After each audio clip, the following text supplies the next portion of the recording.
নমস্কার বন্ধুরা, রাধে রাধে সকলকে। আশা করছি সকলেই খুব ভালো আছেন, সুস্থ আছেন। আমার নতুন একটি ভিডিওতে আপনাদের আবারও অনেক অনেক স্বাগত জানাই। আপনারা যারা আমার আগের ভিডিও দেখেছেন তারা জানেন গত 7ই আগস্ট আমি চলে এসেছি নদিয়া জেলার মায়াপুর ধামে। এই মায়াপুর ধামের একটি খুবই সুপরিচিত হোটেল, যার নাম নবহট্ট হোটেল, আমরা সেখানেই উঠেছি। আর সেখানের দেখে নিন আপনারা রুমটা। আজ 8ই জুলাই, এখন 4টে মতো বাজে। আমরা সকলেই রেডি হয়ে বেরিয়ে পড়েছি পঞ্চতত্ত্ব মন্দিরে আরতি দেখতে যাওয়ার জন্য।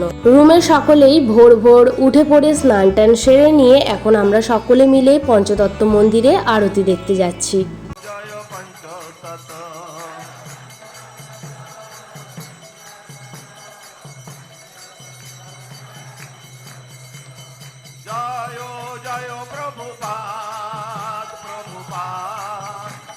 সাদা ড্রেস পরে দুটো বাহু তুলে আনন্দে খুবই নাচছিলাম মন্দিরে, সেটা ক্যাপচার হয়েছে ক্যামেরাতে, খুবই ভালো লেগেছে। পঞ্চতত্ত্ব মন্দিরের ভিতরকার যে ভিডিওগুলো আপনারা দেখলেন, ওইগুলো ওই মন্দিরের ভিতর যে লাইভ করা হয় এবং সেগুলোকে ইউটিউবে ছাড়া হয়, সেই ইউটিউব চ্যানেল থেকেই আমি একটু কেটে নিয়ে আপনাদের সাথে শেয়ার করেছি। কারণ ভক্তদের ওখানে কোনো রকম ফোন ক্যামেরা অ্যালাউ করা হয় না, সেই জন্য।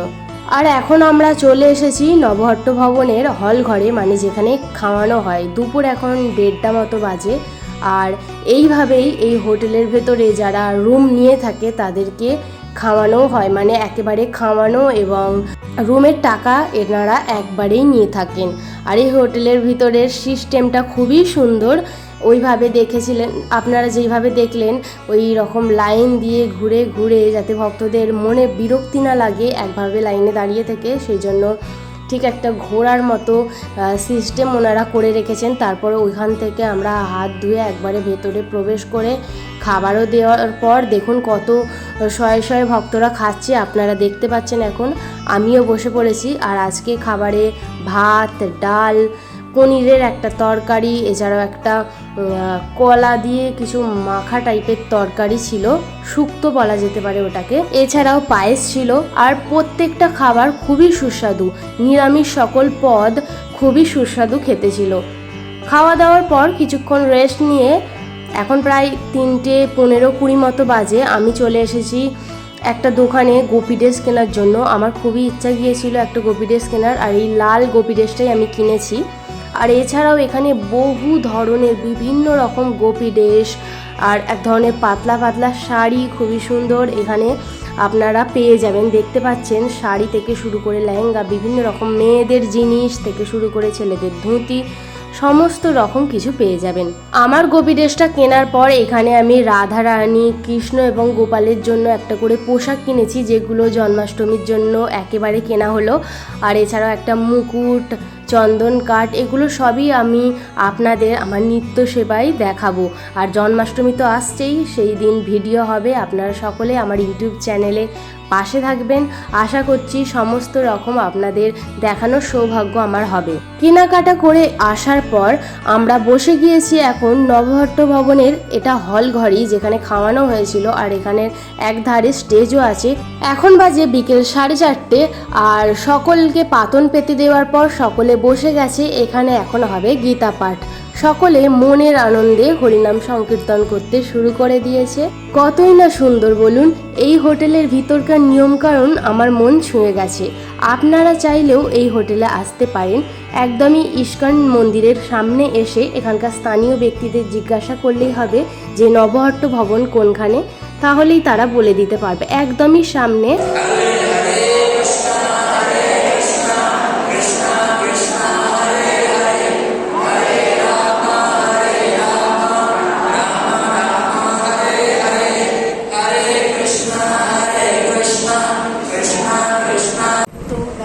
এখন রুমেতে আমি তালা চাবি দিয়ে চলে যাচ্ছি তোমার সন্ধ্যা আরতি দেখার জন্য। তো দেখি আবারও, আমি তো সেখানে গিয়ে ক্যামেরা করতে পারবো না, কারণ সেখানে কোনো রকম ক্যামেরা অ্যালাউ নেই। তো দেখি যে আমাকে আবারও ক্যামেরায় ক্যাপচার করতে পারে কিনা ক্যামেরা, আর আমি সেই রকম জায়গায় থাকতে পারি কিনা। তো দেখা যাক যে আপনাদেরকে আমি থাকাটা বড় কথা নয়, আপনাদের জানেন যে রাধারানী এবং কৃষ্ণকে দেখাটাই বড় কথা। এই মায়াপুরে দর্শনের বিভিন্ন স্থান রয়েছে। পঞ্চতত্ত্ব মন্দিরে ভোরবেলা আরতি দেখার পর আমরা গিয়েছিলাম প্রথম গোশালাতে। গোশালা থেকে আসার পর আমরা একটা টোটো করে গিয়েছিলাম জগন্নাথ মন্দির, শ্রীবাস অঙ্গন, নিমাইয়ের জন্মস্থান, চাঁদগাজির কবরস্থান, এরকম 5টা স্থানে আমরা ঘুরে এসেছি। আর সেখানে আমি ফোন নিয়ে যেতে পারিনি। এছাড়াও প্রত্যেকটা মন্দিরেই কোনো রকম ক্যামেরা অ্যালাউ করা হয় না, সেই জন্য নিয়ে গিয়েও কোনো রকম কাজ হতো না। তো এই সকল মন্দিরগুলিতে আমার সকালবেলায় ঘোরা হয়ে গেছে। এখন সন্ধেবেলা আমি যাচ্ছি পঞ্চতত্ত্ব মন্দিরে আরতি দেখতে। আর যাওয়ার পথে দেখতে পেলাম গৌর নিতাইয়ের অসাধারণ এরকম একটি রথ, এবং তার পাশেই অনেক বিদেশিরা কত সুন্দর নৃত্য করছে, হরিনাম সংকীর্তন করছে।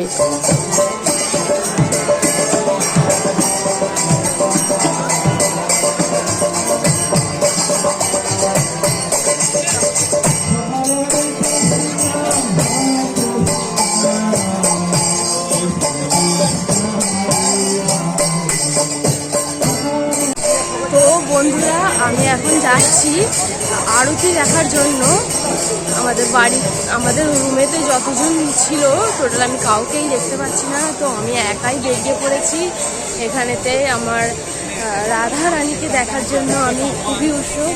জানি মন্দিরে ক্যামেরা অ্যালাউ করা হয় না, ভেবেছিলাম পাশেই কাউন্টারে রাখবো ফোনটাকে জমা দিয়ে, কিন্তু সেখানে দেখি 100 জনেরও বেশি লাইন দিয়ে দাঁড়িয়ে আছে, কখন হবে আর এখানে আরতি শেষ হয়ে যাবে। সেই কারণে আবার ছুটে আমি রুমে গিয়ে ফোন রেখে এসে তারপরে মন্দিরের ভেতরে ঢুকেছিলাম। আর ভেতরে প্রবেশ করেই মনটা পুরো একদম হালকা হয়ে গেল আমাদের সখী রাধারানী এবং শ্রীকৃষ্ণকে দেখে। আর এছাড়াও অষ্টসখী খুবই সুন্দর হলুদ বস্ত্রে সকলকে সাজানো রয়েছে। এত সুন্দর দৃশ্য, চোখ পুরো জুড়িয়ে গেছে, স্বর্গের দর্শন করে নিয়েছি। আর ভেতরে মন্দিরে এইরকমই পরিস্থিতি হয়ে থাকে, অনেক ভক্তের ভিড় থাকে, খুবই সুন্দর একটা পরিবেশ, এখানকার পরিবেশ অসাধারণ পরিবেশ। যাই হোক, তারপর মন্দির থেকে ফিরে আবারও খাবারের লাইন দিয়ে দিয়েছিলাম। এইভাবেই কেটে গেল আমার মায়াপুরে থাকাকালীন আরও একটা দিন। তো বন্ধুরা, ভিডিওটা আমি এই পর্যন্তই রাখছি। ভিডিওটা ভালো লাগলে অবশ্যই একটা লাইক করবেন, চ্যানেলে নতুন হয়ে থাকলে চ্যানেলটিকে সাবস্ক্রাইব করবেন। আর কোনো কিছু আপনাদের জানার ইচ্ছা হলে আপনারা কমেন্ট করতে পারেন। রাধে রাধে বন্ধুরা, ভালো থাকবেন, সুস্থ থাকবেন। দেখা হচ্ছে আমার পরবর্তী ভিডিওতে।